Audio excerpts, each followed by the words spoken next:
Esta escena de la pesca milagrosa en el lago de Galilea es una escena que siempre se ha interpretado como la capacidad de tener éxito evangelizador cuando se confía en el Señor. Jesús no era un pescador. Pedro, Santiago, Juan, Andrés sí lo eran. Eran profesionales y conocían aquel lago grande, pero no inmenso. Conocían aquel lago, sus mareas y también sus corrientes, los flujos de la pesca, lo conocían perfectamente, habían nacido a sus orillas. Jesús no era demasiado lejos, Nazaret, pero no era un pescador, era un carpintero, no sabía de pesca. Decirle a un pescador, una persona que no tiene mucha idea, lo que tiene que hacer, pues es casi ofensivo, es una provocación.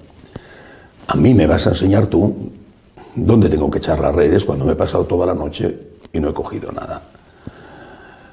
Es decir, nosotros tenemos unos planes y quizás somos personas con la suficiente capacidad para elaborar esos planes. En nuestros planes, en nuestros proyectos entra la razón. Entra incluso el estudio del mercado, digamos, de la capacidad de tener éxito, el auxilio de otro tipo de ciencias, la sociología, la psicología, entra todo eso. Y no pescamos nada. ¿Qué es lo que falta? Falta lo esencial, falta Dios. Quizá es eso lo que nosotros tenemos que volver a poner en el primer lugar. Más Dios, más Dios. No es que lo importante sea la pesca milagrosa. Lo sabe un pescador, ¿no? Hay situaciones en las cuales no pescas nada, aunque te esfuerces, y hay situaciones en las cuales, aunque no te esfuerces, pescas mucho. Porque los peces están ahí, diríamos que hambrientos, y van a morder el anzuelo, aunque el anzuelo no tenga gusanito, ¿vale? Y hay situaciones en que la cosa es bastante más difícil. Vivimos una de estas situaciones. No sé si la peor en la historia de la Iglesia, pero desde luego esta apostasía que se ha generalizado, por lo menos en todo el Occidente, quizá no la hemos vivido con esta intensidad nunca. Bueno, pero también ahora, y más ahora que antes, es cuando debemos tener confianza en Dios. En tener confianza significa hacer lo que Dios nos dice. No significa hacer lo que yo quiero hacer y confiar en Dios. Hago lo que quiero y confío en Dios. No. Confío en Dios porque hago lo que quiere Dios. ¿Qué es lo que quiere Dios? Que hable de Dios. El mundo que nos rodea es un mundo ateo.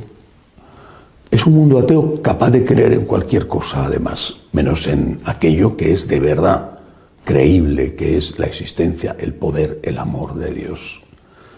Pero este mundo ateo también tiene su fondo que tocar. Y su fondo que tocar es la barbarie.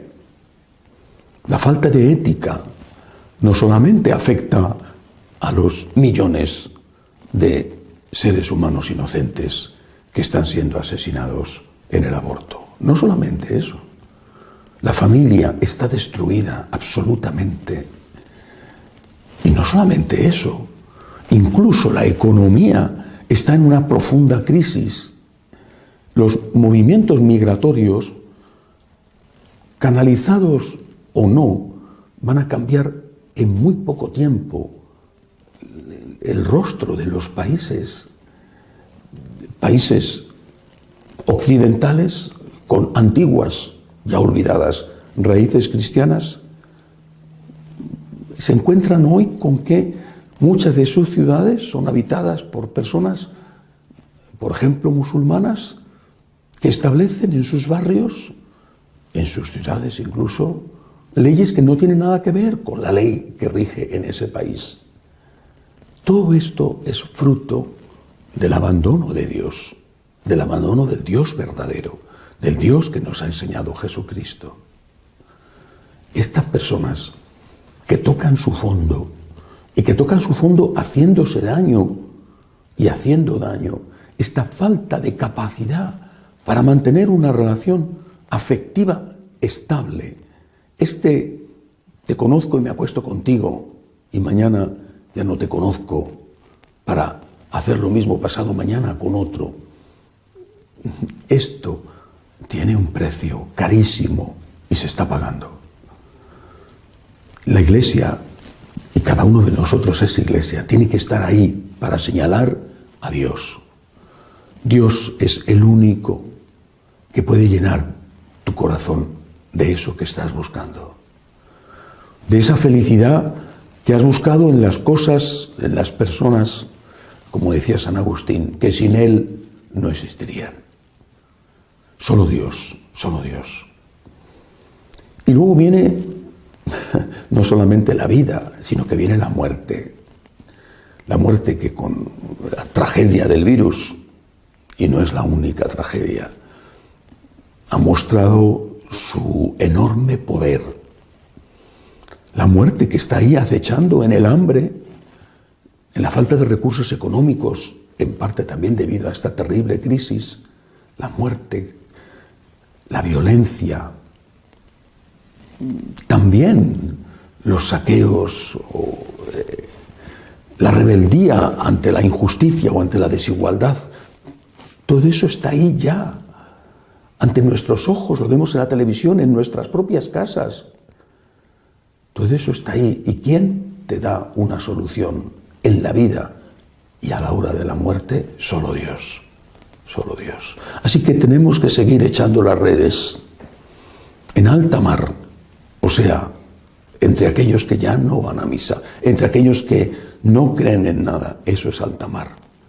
Tenemos que seguir echando las redes, confiando en Dios, pero obedeciendo a Dios. ¿Cómo va a sentirse atraído nadie por una iglesia que hace sociología o psicología, e incluso por una iglesia que hace caridad, cada vez con menos posibilidades de hacer caridad? Porque si no hay ingresos, a ver de dónde sacas el dinero para ayudar a los pobres.